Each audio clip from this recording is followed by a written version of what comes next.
Vodka! Si Putin ay naghahanda ng palalain pa ang digmaan na ito at magpapangubilisa ng kalahating milyong kalalakihang Ruso. At sa unang pagkakataon sa napakatagal na panahon, ang mga Ruso ay talagang lumalabas na sa mga kalsada. Pero heto ang kakaibang bahagi. Ang mga protesta na ito ay hindi tungkol sa mobilisasyon. Hindi pa naman sa ngayon. Tungkol ito sa isang bagay na mas maliit pa. Sinusubukan ng Kremlin na ipagbawal ang isang partidong pampulitika na hindi pa talaga nananalo sa kahit anong eleksyon. Kaya ang tanong ay, bakit? Bakit ang pinakamakapangyarihang tao sa Rusya ay dinadala ang isang maliit na partido sa korte at binibigyan sila ng ganitong atensyon?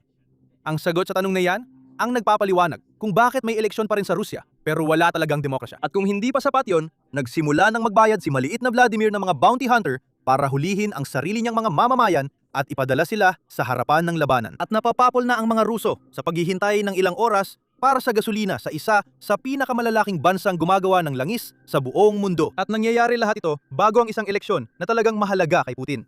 Kaya talakayin natin lahat ng yan, simula sa ilang konteksto kung bakit nagpoprotesta ang mga tao. Kita mo na yung darating na Setyembre, magsasagawa ang Russia ng halalan para sa State Duma. Yan ang kanilang parlamento. Mayroon din silang ilang laban para sa gobernador. At alam ko na iniisip na ng ilang sa inyo, teka, may eleksyon ba sa Russia? Dito ko gustong ibahagi ang isang biro na sinabi sa akin ng ilan sa aking mga manonood na Ruso. May demokrasya sa Russia.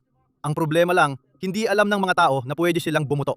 Biro ito na may halong katotohanan. Tulad ng maaring nahula ninyo, halos tiyak na ang resulta ng mga eleksyong ito. Mananalo ang partido ni Putin. Kung sino man ang sinusuportahan ni Putin, siya rin ang mananalo.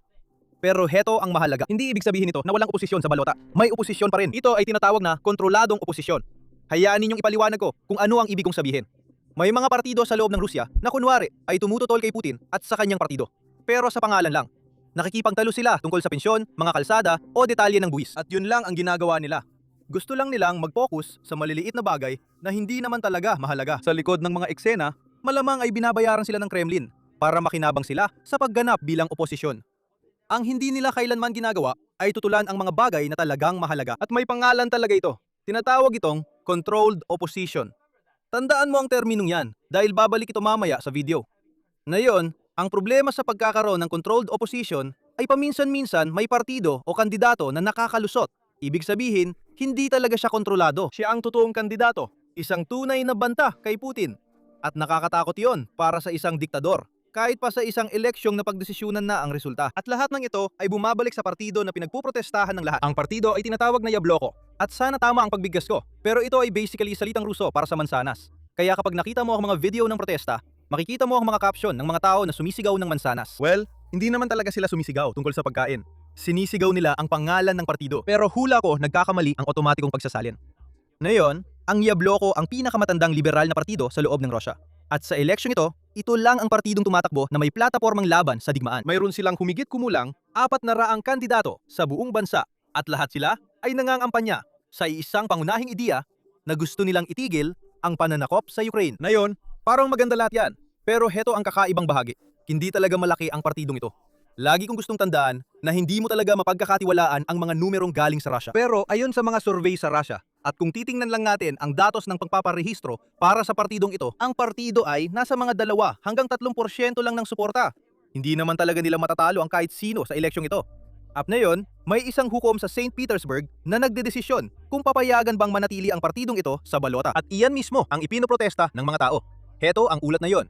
Daan-daang Ruso ang nagpunta sa Korte Suprema sa Moscow para ipahayag ang pagtutol sa bagong antas ng paranoia ni Putin, kung saan basta na lang niya ipagbabawal ang isang partidong pampulitika dahil lang hinahamon siya nito. Isang partido na may 3% na suporta, isang partidong laban sa digmaan. Kaya tingnan mo ito, hindi naman malaking bagay ang partidong ito.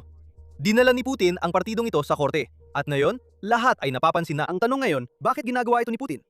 Bakit niya biglang binibigyan ng pansin ang isang partidong hindi naman talaga banta sa simula pa lang? Sa kabutihang palad, may sagot tayo dyan. At gaya ng dati, nasa kasaysayan ang sagot. Hindi natin kailangang bumalik ng masyadong malayo. Kailangan lang nating bumalik sa 2013.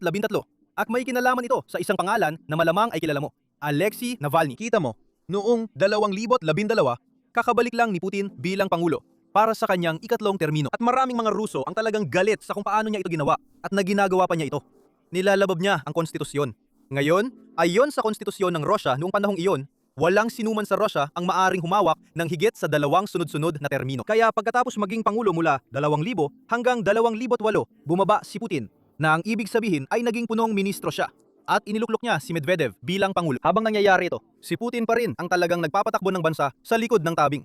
Pagkalipas ng 4 na taon, nagpalitan ulit sila. At sakto namang pinalawig ang termino ng pangulo bago muling maupo si Putin. Kaya ngayon, pwedeng maupo si Putin bilang pangulo ng 6 na taon imbes na 4. Alam ko na sa hinaharap, babaguhin ulit ni Putin ang batas na yon. Pero mangyayari pa lang yon.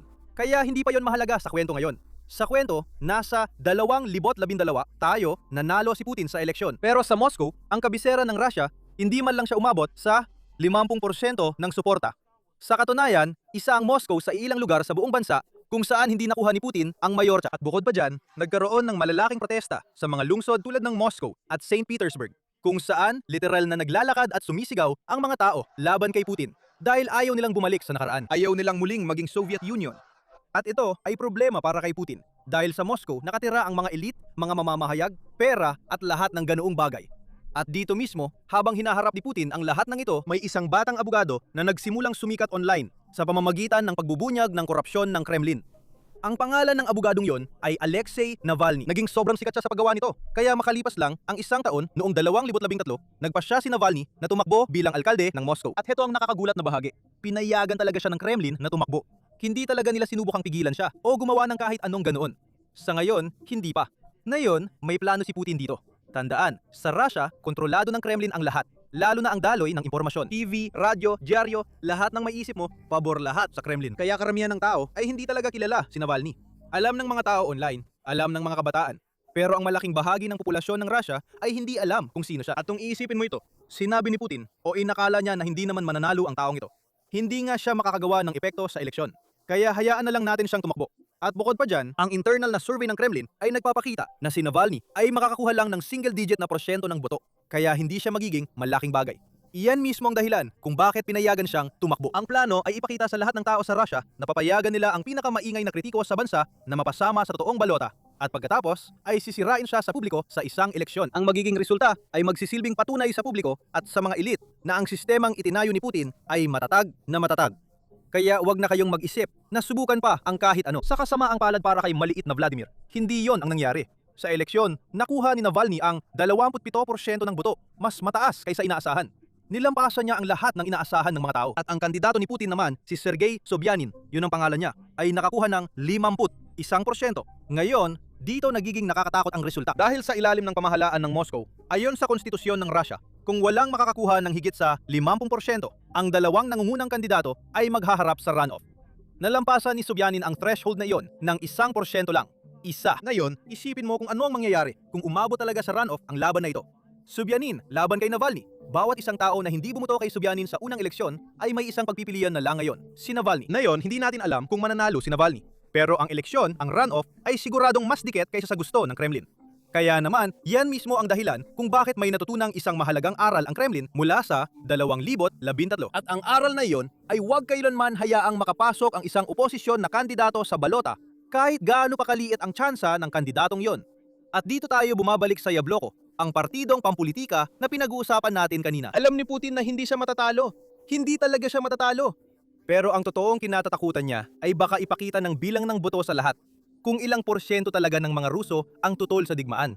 Dahil tandaan mo, ito lang ang nag-iisang anti-digmaang partido sa balota, ibig sabihin, bawat boto para sa partidong ito ay nagiging parang referendum kung ilan talaga sa mga Ruso ang tutol sa digmaang ito. Iyan ang uri ng impormasyon na ayaw ipaalam ni Putin sa publiko at ayaw din niyang malaman ng mga elitista dahil maaring maging delikado yon.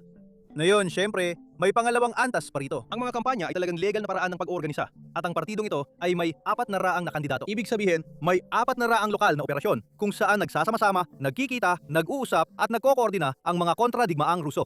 Sa isang bansang aktibong dinudurog ang sinumang sumusubok mag-organisa laban sa digmaan, ayaw ni Putin na magkaroon ng legal na paraan ang mga tao para mag-organisa. Ito mismo ang dahilan kung bakit ipinagbawal ni Putin ang Telegram bago pa magsimula ang mobilisasyon. Ito mismo ang dahilan kung bakit itinutulak niya ang lahat na gumamit ng app ng Estado, isang app na kontrolado ng gobyerno na tinatawag na MAX, kung saan literal niyang mababasa ang bawat mensaheng ipinapadala mo kanino man. Talagang gusto ni Putin na siguraduhin na hindi man lang makakahinga ang oposisyon.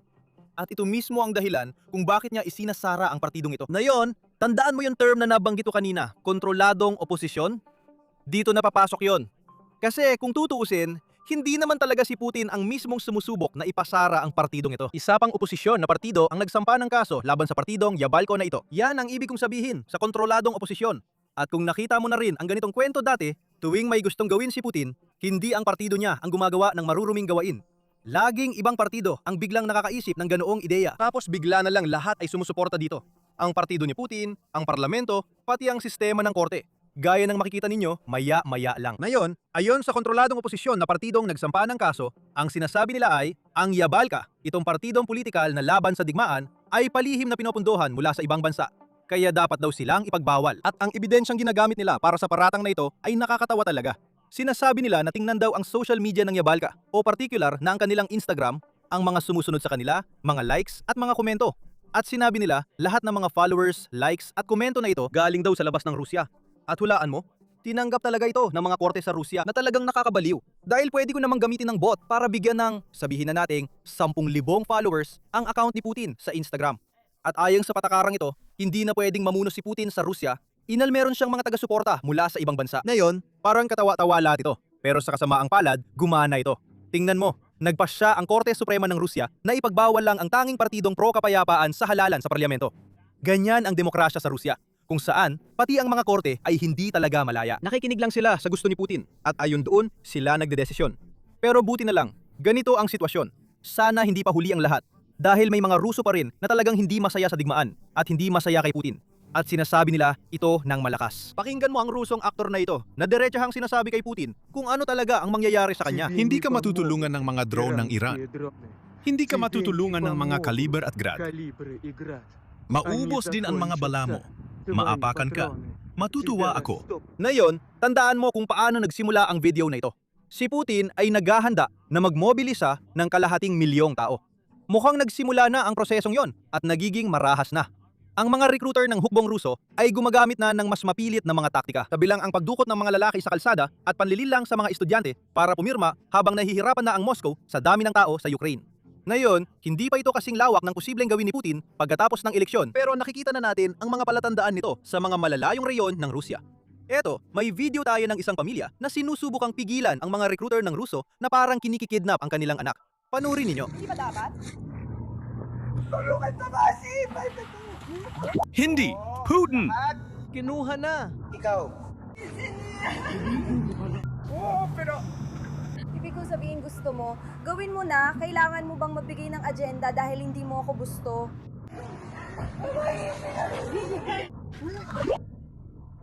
Anong nangyari sa tatay mo? Anong nangyari sa tatay ko? Anong nangyari?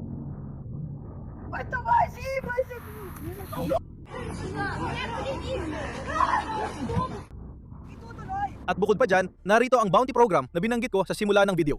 Si Putin ay nag-aalok na ngayon ng malalaking gantimpala sa mga bounty hunter para mahuli nila ang kanilang kapwa Ruso at ipadala sila sa front lines. Ang mga eksperto sa mobilisasyon na ito ay kumikita ng hanggang $12,000 kaya mga 1,000,000 rubles yon para sa paghuli ng isang lalaking Ruso at pagpapadala sa kanya sa frontline. Ngayon, dahil sa lahat ng balitang ito at dahil na rin kay Pangulong Zelensky na patuloy na nagsasalita tungkol sa nalalapit na mobilisasyon ng Russia, masyadong naririnig ng mga karaniwang Ruso ang tungkol dito.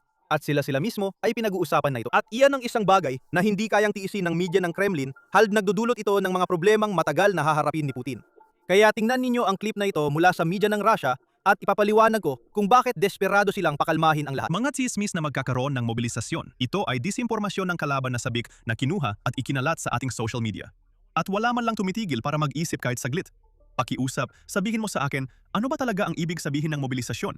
Paano mo ito naiisip? Kaya ngayon lalabas sila at sasabihin na ito ay isang digmaan. Dahil para magkaroon ng ganap na mobilisasyon, kailangan may digmaan. Kaya magdedeklara tayo ng digmaan at lahat ay pupunta sa harapan. Anong harapan? Basta lahat ay magtitipon at pupunta sa harapan. Sa kalagayan ng makabagong digmaan, hindi ito ang dakilang makabansang digmaan. Ang paraan ng pagsasagawa nito ay nangangailangan ng ibang kaalaman, kasanayan at pagsasanay mula sa isang sundalo, pati na rin ng ibang mga sandata. Hindi ito ang henerasyon na dumaan sa Oso Aviakim at D.O. Doasaf. Hindi ito ang mga taong tinuruan ng batayang pagsasanay militar sa paaralan. Kaya sa madaling salita, nagpalaki tayo ng henerasyon na hindi na talaga nauunawaan kung ano ang hinihingi sa kanila. Akala nila ang trabaho nila ay regular na tusukin ang kanilang ngipin gamit ang isang daliri at pagkatapos ay kamutin ang kanilang puwit gamit din ang parehong daliri. Sa madaling salita, Ibang-iba na talaga ang mga taong ito at inaasahan mong may lalabas at magsasabi sa lipunang ito na punong-puno ng mga tanga. Mga mamamayan ng inang bayan, ang ating bayan ay nasa panganib. Nandun na rin naman ang mga mulat at responsableng tao. Nandun na yun. Ngayon, bago tayo pumunta sa dahilan kung bakit ayaw ni Putin na malaman ng mga Ruso ang tungkol sa mobilisasyon, may mahalaga akong paksa na kailangan kong talakayin. Isang bagay na gusto ko lang maging diretso tungkol dito. Sigurado akong nakita nyo na ito. Binibili na ang mga YouTube channel kaliwat kanan. Minsan mga media company ang bumibili. Minsan mga investment firm. O kaya mga bilyonaryo na basta na lang kinukuha ang mga ito dahil mahalaga ang audience ng mga channel na ito.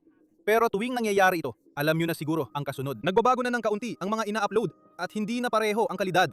Alam nyo, dahan-dahan. Nagiging iba na ang channel na sinubscribe nyo. Pero hulaan nyo, hindi mangyayari yan dito. Walang bilyonaryo na nagmamay-ari ng channel na ito. Wala kaming mga investor. Wala ring parent company o kahit ano pang ganyan. Ibig sabihin, kapag tinatalakay namin ng Russia, Iran, China o kahit anong gusto namin talakayin, sa inyo lang kami sumasagot. Pero may kapalit yun. Gusto namin magpatuloy sa paglago. Gusto namin gumawa ng mga bagong proyekto, mga bagong dokumentaryo na nangangailangan ng mga team na nasa mismong lugar. Kaya para masuportahan ang ganitong klase ng trabaho, ginawa namin ang Basics Insider, kung saan makakakuha ka ng mga eksklusibong video na hindi mo makikita kahit saan pa. At kapalit nito, kayo ang dahilan kung bakit nananatiling independent ang channel na ito. Mas gusto namin pundohan kami ng libu-libong manonood namin kaysa ng isang bilyonaryo. At yan mismo ang dahilan kung bakit namin ginawa ang Basics Insider. Kaya kung gusto mong suportahan ang aming channel at makakuha ng mga eksklusibong video kapalit nito, maaari kang maging miyembro ngayon din sa pamamagitan ng pag-click sa join button sa ibaba o pagpunta sa basicsinsider.com. Kung gusto mo ng media na sumasagot sa mga manonood nito, ay yan mismo ang binubuo namin. Kaya ikatutuwa naming makuha ang iyong suporta. Ngayon, pag-usapan natin ang dahilan kung bakit ayaw ni Putin na maniwala ang mga Ruso na may paparating na mobilisasyon.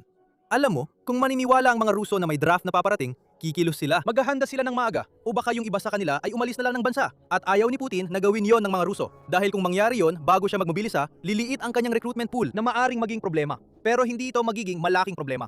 Ang malaking problema ay mayroon ng kakulangan sa manggagawa sa Russia. At ito ay natalakay na natin sa mga naunang video.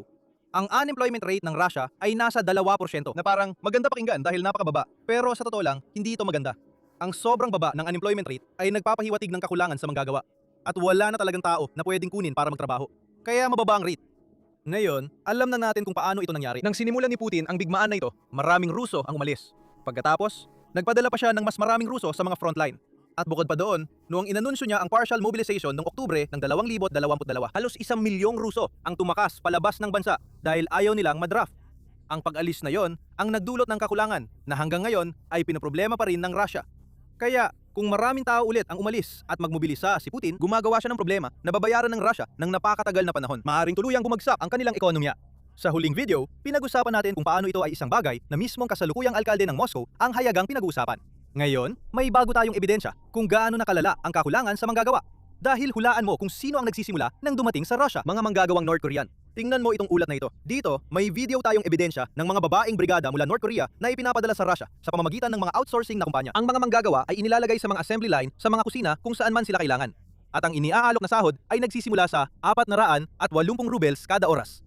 Mga $6 yon. At syempre, dahil sila ay mula sa North Korea, ang kanilang galaw ay mahigpit na nililimitahan at sila ay laging nasa ilalim ng mahigpit na pagbabantay. Kung sinusubaybayan ninyo ng mabuti ang digmaang ito, alam ninyong nagamit na ng Russia ang eksaktong paraang ito noon. Nung huling nagkaroon sila ng kakulangan sa manggagawa bandang 2014, kailangan din nila ng mga sundalo, syempre. Kaya hulaan nyo kung anong ginawa nila. Kumuha sila ng pareho mula sa Hilagang Korea. Kumuha sila ng mga sundalo at kumuha sila ng mga manggagawa. At ginagawa ulit ni Putin ang parehong bagay. Hindi lang mga manggagawa ang pumapasok. May ebidensya rin tayo ng mga sundalong Hilagang Koreano na nasa loob na ng Russia. Tingnan ninyo ito. Dito sa clip na ito, makikita ninyo ang mga sundalong Hilagang Koreano na nagsasanay sa loob ng Russia. At bukod pa dyan, may pahayag tayo mula kay Pangulong Zelensky na nagsabing magpapadala ang Hilagang Korea ng humigit kumulang 30 hanggang 50,000 sundalo para lumahok sa digmaang ito. Ibig sabihin, pinag-aaralan ng mga Hilagang Koreano ang digmaang ito. Natuto sila kung paano pamahalaan ang paglala ng labanan, kung paano talaga gumagana ang makabagong drone warfare, lahat ng yan. At sigurado akong hindi natutuwa ang South Korea tungkol dito. Malamang hindi rin natutuwa ang Japan tungkol dito. At pati na rin, ang iba pang mga kaalyado ng Amerika ay hindi natutuwa tungkol dito. Ngayon, para kay Putin, nakakatulong ito na maresolba kahit papaano ang ilan sa kanyang mga problema sa frontlines. Pero sa kasamaang palad, hindi lang yon ang problema niyang kinakaharap. May problema rin siya tungkol sa mga sundalo sa kanilang bansa. Dahil lahat ng mga sundalong ito, bumabalik sila. Pero bumabalik silang iba na. Ang mga veteranong Ruso na bumabalik mula sa digmaang ito ay nagpapakita ng matinding pag-uugali. At ang mga karaniwang Ruso ay hindi naman talaga natutuwa sa tinatawag nilang serbisyo. Dahil tandaan, marami sa mga taong ito ay pumunta sa digmaan para yumaman. Ang mga bonus sa Rusya ay talagang nakakabigla. Kahit sa halaga ng $1 ng US, ang ilan sa mga taong ito ay kumikita ng $100,000 na bonus para lang pumirma ng kontrata. At sa Rusya, ibang klase na ang perang yan. Pero kapag bumalik sila, kung babalik man sila, iba na ang kanilang asal. At hindi natutuwa ang mga Ruso dito. Panoorin ninyo ang clip na ito. Anong problema mo, kalbo? Umupo ka na lang at manahimik ka. Putang ina naman. Bago pa kita bugbagin, gago ka. Sira ulo ka ba? Sige nga, sabihin mong para sa akin ka nakikipaglaban. Ako? Para sa sarili ko ako nakikipaglaban, hindi para sa'yo. Para sa sarili mo ka lang nakikipaglaban, putang ina, para sa pera lang. Anong pera? Putang ina. Galing ka ba kay Nick o saan ka galing? Voluntaryo ka ba? Na-mobilize ako, putang ina. Ikaw, pera ang habol mo. Huwag mo akong niloloko, putang ina ka. Na-mobilize ako. Sinasabi ko na sa'yo, huling beses na to. Huwag mo akong niloloko. Naiintindihan mo ba ako? Hindi mo ako kaibigan. Hindi mo ako tropa o kung sino man sa'yo, putang ina. Huwag mo akong kausapin ng ganyan. Ngayon, hindi ko masasabi na nagiging malaking problema na ito na makikita mo sa buong Rusya. Pero problema pa rin ito. At isipin mo kung ano ang mangyayari sa hinaharap. Kung matatapos agad ang digmaan na ito, milyong-milyong sundalong Ruso ang uuwi sa kanilang mga tahanan. Marami sa kanila ay malamang na magiging agresibo, may dalang mga psikolohikal na pinsala, at humaharap sa mga drone at iba pang mga bagay na nangyayari sa digmaan. Walang sinuman sa Rusya ang tila may plano para dyan. Ngayon, sa publiko, nagpapanggap si Putin na nagmamalasakit siya. Pero alam nating hindi talaga siya nagmamalasakit. Pakinggan mo na lang ang sinabi niya tungkol sa kalusugan ng pag-iisip ng mga sundalong ito. Iba ang magsalita tungkol dito at iba rin ang aktuwal na nasa unahan ng labanan na may mga bala na dumadaan sa ibabaw ng ulo at mga drone na bumabagsak at lumilipad na parang mga langaw na halos imposible nang itaas pa ang iyong ulo. Kailangan lang nating magbase sa totoong nangyayari sa lugar at ito ang katotohanan. Sila, ang mga puwersang Ruso, ay hindi lang nakikipaglaban, sila ay sumusulong araw-araw. Ang issue ay hindi kung ano ang tawag natin dito, kundi kung paano natin ipapatupad ang ideyang binanggit mo. Kailangan natin tiyakin na ang mga bumabalik mula sa combat zone ay may access sa psychological rehabilitation at mga oportunidad na matuto ng bagong propesyon. At nawala ni isa mang bahagi ng ating kasaysayan, ng ating kasalukuyang kasaysayan, ng kasaysayan ng ngayon, ang makakalimutan. Ngayon, gusto kong ipakita sa inyo ang isa pa. Isa pang sukatan kung gaano talaga kalala ang nangyayari sa digmaang ito para kay Putin. Ilang taon lang ang nakalipas, sinabi niya na ang ibang mga bansa, particular na ang mga pro-Ukrainian na bansa, ay sinusubukang ihiwalay ang Russia. Pero hindi naman talaga ito gumagana. Pakinggan ninyo. At pagkatapos ay ipapakita ko sa inyo kung paano ito bumalik sa kanya. Ang mga layunin na. Ang mga layunin na itinakda ng ating mga kaaway para sa kanilang sarili pagdating sa pagpigil sa Russia at pag-iisa nito. Malinaw na lahat ay nagkawatak-watak. Oo, malinaw na yan. Halata naman. Pero malinaw din na dumarami ang mga sumusuporta sa atin sa buong mundo. May mga taga-suporta tayo na lumilitaw sa buong mundo. Ngayon, tingnan mo kung ilang beses talagang bumiyahe sa ibang bansa si Putin. Noong Enero, hindi nakalabas si Putin kahit saan. Wala rin noong Pebrero, Marso, Abril. Tapos noong Mayo, pumunta siya sa China at Kazakhstan. Malapit lang sa hangganan ng Russia. Tapos noong Hunyo, Hulyo, wala ulit. Sa tingin ko, hindi rin siya aalis kahit saan na yung Agosto. Ganyan talagang itsura ng pagiging isolated. Kasi, aminin na natin, karamihan sa mundo ay hindi sumusuporta sa agresibong mga aksyon ni Putin. At huwag din nating kalimutan, siya ang kauna-unahang nakaupang presidente sa kasaysayan ng mundo na may international na warrant of arrest na nakasabit sa kanya. Kaya maraming mga bansa na hindi talaga niya pwedeng puntahan. Sa totoo lang, marami pang mga unang nangyari sa resume na yan na ayaw ipaalam ni Putin sa mga tao. At habang nasa bahay lang si Putin, tuloy-tuloy ang mga pag-atake ng Ukraine sa loob mismo ng Russia. Kasama na ang pag-atake sa isang refinery na nagbibigay ng pondo sa mga kumpanya ng langis ni Putin. Tinamaan lang ng Ukraine ang Nizhny Krasny Oil Refinery, ang ikalima sa pinakamalaki sa bansa. Ang pasilidad na ito ay nasa humigit kumulang 2,000 kilometro mula sa hangganan ng Ukraine. Mga 1,300 milya ang lalim niyan. At napakahalaga ng refinery na ito. Nagbibigay ito ng humigit kumulang 40% ng kita para sa kumpanyang tinatawag na Taft-Tavneft, na ikalima sa pinakamalaking kumpanya ng langis sa Russia. Kaya malinaw, isang malaking tagapagbigay ng pera na labis na kailangan ni Putin. At bukod pa dyan, ang refinery na ito ay gumagawa ng maraming hilaw na materyales na ginagamit ng industriya ng depensa ng Russia para sa sarili nitong produksyon. Ngayon, meron talaga tayong clip ng mga Ruso na nagre-react sa mga pag-atake dahil sa palagay ko, hindi sila sanay na may mga drone na lumilipad ng 2,000 kilometro sa loob ng kanilang teritoryo. Kaya tingnan mo, sa buong mundo, dumarami ang mga taga-suporta sa buong mundo.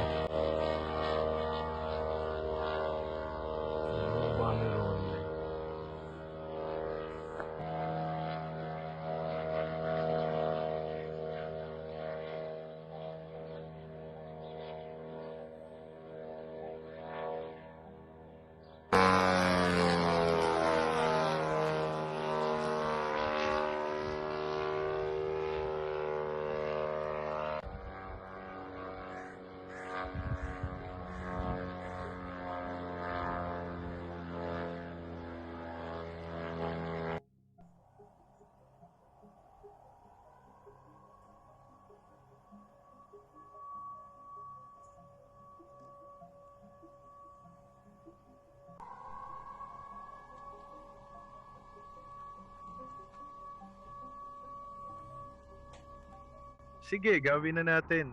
Grabe ang sunog dito sa atin. Hindi ko alam, pero sa pagkakaalala ko, wala namang mga negosyo doon talaga.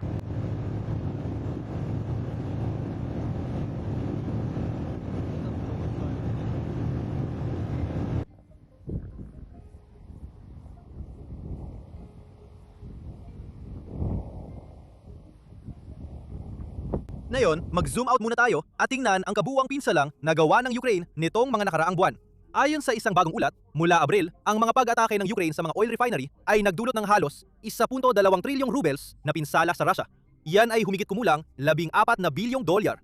At mahalagang banggitin, ang ulat na ito ay galing mismo sa Finance Ministry ng Russia. Kaya dapat mong isipin na medyo tama ito. Baka nga hindi pa ito ganoon kasama. Maaring itinatago pa nila ang totoong datos. Maaring mas malaki pa ang tunay na pinsala kaysa sa sinasabi nila.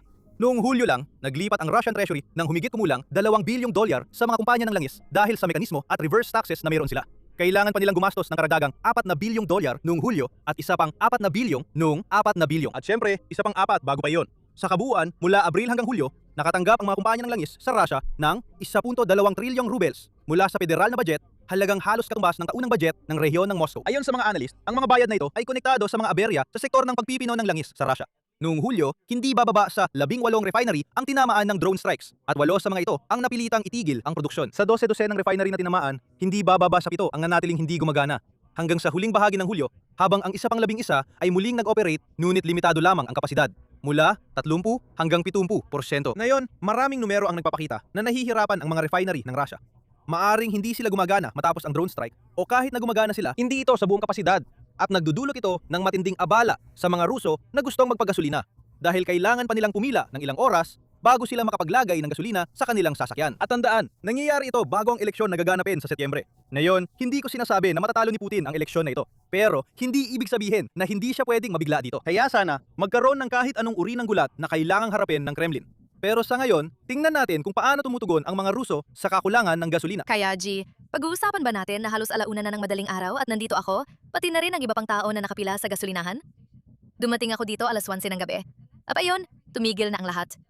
Sa totoo lang, sa ganitong oras, hayaan mong sabihin ko sa'yo, may crisis sa populasyon sa Russia. Dapat lahat tayo ay gumagawa ng mga anak tuwing Sabado ng gabi. Paano ba naman bakit tayo nakatayo dito naghihintay ng gasolina? Pumunta ako sa isang gasolinahan. Mayroon tayong mga pass dyan. Oo? Sa pangalawang gasolinahan, nako, hindi ko na lang babanggitin ang pila doon. Sa Rosneft, umaabot hanggang saan? Naku, talagang biro na ito.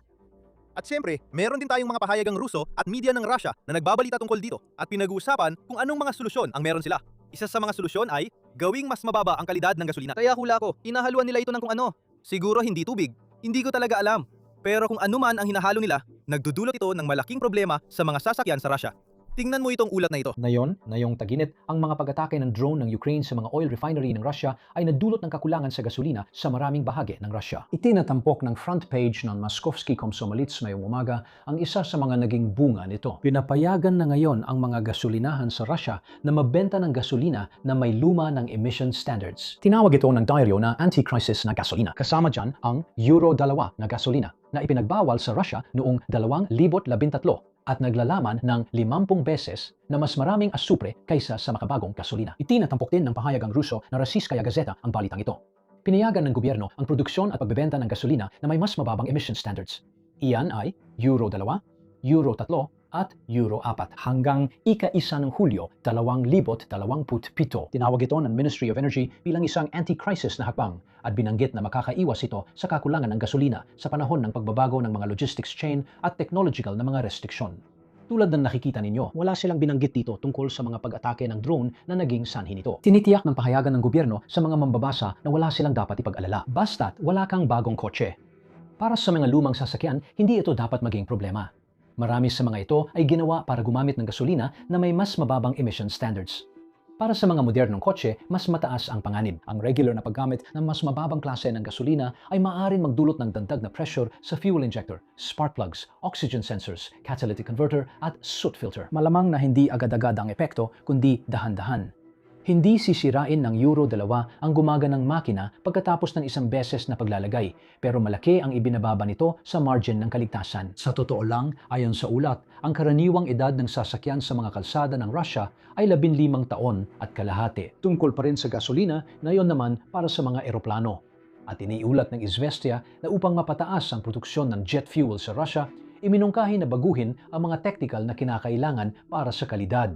Partikular, ito ay tungkol sa pagpapahintulot ng paggawa ng fuel na may mas maluwag na mga kinakailangan pagdating sa freezing point. May ilang airline na nakapansin na ng mga problema sa pagbibigay ng fuel. Ngayon, sa huli, meron tayong segment mula sa aming Basics Insider na video. Kung gusto mong mapanood ang buong video at iba pang eksklusibong videos na ginagawa namin para sa mga miyembro, maaari kang maging miyembro ngayon din sa pamamagitan ng pag-click sa join button sa ibaba o pagpunta sa basicsinsider.com. Heto ang segment na yon. Grabe, pare, nakakainis talaga. Iniisip ko na agad, sige, meron silang M2 50 caliber na mga machine gun na higit 100 taon na ang disenyo. Ang disenyo nito ay mahigit 100 taon na. Walang binago ang Estados Unidos, kahit ano. Nagkaroon sila ng bagong barrel shrouds, pero ang loob ng baril na ito ay pareho pa rin. Ang 50 caliber ay nangangahulugang nagpapaputok ito ng bala na kalahating pulgada ang lapad. Abot ito ng 1,000 yarda.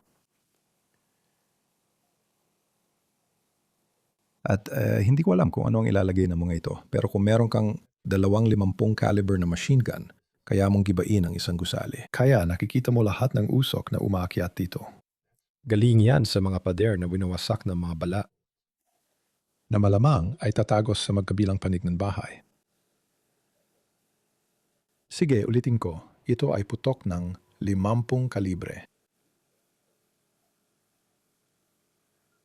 At nakakakuha ka rin, alam mo na, nakakakuha ka rin ng kuha mula sa drone na nakalutang sa labas. At Adam, karamihan ng bigmaan na yon ay nangyayari na sa maliliit na kubo o bahay sa bukid na ganito dahil hindi na kayang magsagawa ng mga Ruso. Alam mo, malakihang operasyon ng paggalaw sa lupa. Hindi nila magawa dahil nagpapalipad ang Ukraine ng 15,000 drone kada araw. Kaya nagpapadala sila ng 3 tao sa, alam mo na, gumagapang sila sa mga bukirin sa gabi, tapos nagtutago sila sa mga gusali tuwing araw. At tinatawag ko silang mga naglalakad at hindi mga sundalo dahil ang mga lalaki sa gusaling ito, ang pagsasanay nila ay binubuo lang ng pagdala ng nanay nila sa opisina ng recruitment. Hindi siya pinapayagang umalis, isinakay siya sa bus. Pagkalipas ng 2 linggo, nasa Ukraine na siya. Tama? At mga 10 araw matapos siyang dumating sa Ukraine, nasa labanan na siya. Pag nakasalubong na niya ang Ukraine, ito ay ayon sa New York Times, hindi ako. Mayroon siyang 23 minutong inaasahang buhay. 23 minuto. Kaya tinitingnan natin ang mga taong ito. 23 minuto lang ang inaasahan nila dito. At hindi pa nga sila nakikipaglaban sa mga Ukrainiano. Nakikipaglaban sila sa 2 robot at sapat na mga drone para ma-film ito. Alam mo, sinusubukan kong isipin ang sarili ko na nakikipaglaban sa ganitong posisyon. Tama ba? Sa buong karera ko, ni minsan hindi ako inatake mula sa ere, ni minsan. Pero itong mga tao na to, nararanasan nila, alam mo yon. Kaya makikita mo, tingnan mo yung dami ng pagkasira doon. Lahat yan ay alikabok ng semento, yung parang kulay abong usok. At tingnan mo kung ano na lang ang natira, alam mo yon. Tingnan mo kung ano na lang ang natira sa mga gusaling yon. Kaya malamang hindi natin nakita si Baba Yaga. Kahit na hindi sila madalas kumalaw o mag-operate tuwing araw, pero alam mo, ginagawa rin nila yon. At malinaw na mas malakas na pagsabog yon na nagpatumba sa gusali. Na yon, maniwala ka man o hindi, posible pang nabuhay yung mga tao doon kasi karamihan ng mga bahay dito may root cellar, di ba? Kaya posible talagang nakaligtas pa yung mga yon sa lahat ng ito. Talagang mura lang Pero ang babalik Borscht tayo. dito. Oh, Oh, may kunting alikabok sa sopas, sigurado. Sige. ito ay isang drone na walang piloto. Dinadala nito ang ilang civilian sa ligtas na lugar. Oh, marami talagang lugar sa labanan sa Zero Line. At maraming mga lungsod na lantad na, alam mo yon, nasa panganib kung saan ayaw talagang umalis ng mga tao. At alam mo, pwede nating sabihin dito, bakit nga ba hindi sila umalis? Sige, may drone ng Rusya. At syempre, alam mo, nilagyan nila ng Red Cross ang sasakyan nito. Pero hindi ako sigurado. Mamaya makikita natin ito. Sige, alam mo, hindi para palalimin pa masyado. Tingnan mo, ayaw talagang umalis ni Lola sa tanging tahanan na alam niya, di ba? Ano bang makukuha niya roon? At sa huli, nagiging imposible na ang posisyon na yon. At maniwala ka sa akin, walang pakialam ang mga Ruso kung Lola mo siya, pare. Tutusukin pa rin siya ng bayoneta at kukunin nila ang gamit niya. Ganun talaga ang takbo ng buhay. Kaya inilika siya dito, hinihila palabas. Kita mo naman ang kalagayan ng kalsada. Malinaw na bomba yon. Tinitingnan natin ang tulay sa ibabaw ng kanal. Sinubukan ng mga Ruso na pasabugin yon. Pero ngayon, nandyan ang sasakyan na malinaw na may Red Cross. Tingnan mo, wala akong pakialam kung sino ka. Krimen sa digmaan yan kapag tinamaan mo yon. Ikaw na pumutok ng gatilyo at ang taong nag-utos sa'yo. Kaya yun, inilalabas na nila siya. Pagpalain nawa siya ng Diyos. Pero alam mo, maraming tao ang gusto lang manatili sa kanilang mga bahay. Alam mo na, ayan na naman, inaatake na naman nila ang Red Cross. Pero nakakagulat na ilabas sa mga taong ito. Pero nangyayari ito araw-araw. Ibig kong sabihin, may 12-12 na akong litrato ng mga sumabog na ambulansya ng Ukranya sa lungsod ng Kherson. Pinalilipad nila ang mga drone sa kabila ng ilog Dnipro. Nakakakita sila ng sibilyan. Sinusubukan nilang patayin ang mga ito. Alam mo, pagkatapos ay hinihintay nilang dumating ang ambulansya at inaatake nila ang ambulansya. Sana iniwan mo yung shotgun ng lalaking yon. Yan ang kailangan mo. Pero nailabas naman nila siya at alam mo, may mga mabubuti at masasamang tao sa digmaang ito, Adam. At ang masasama ay ang mga Ruso. Napanood namin ito. Malamang marami kang alam tungkol dito. Isang grupo ang papasok at pasasabugin ng isang posisyon gamit ang maraming TNT. Literal na combat demolition. Alam mo, kung papasok ka sa isang urban na lugar, urban battle space, o alam mo na, sa loob ng gusali, na tinatawag naming CQB o Close Quarters Battle, mukhang ito ay medyo mas maaga. Ayan, may yelo pa.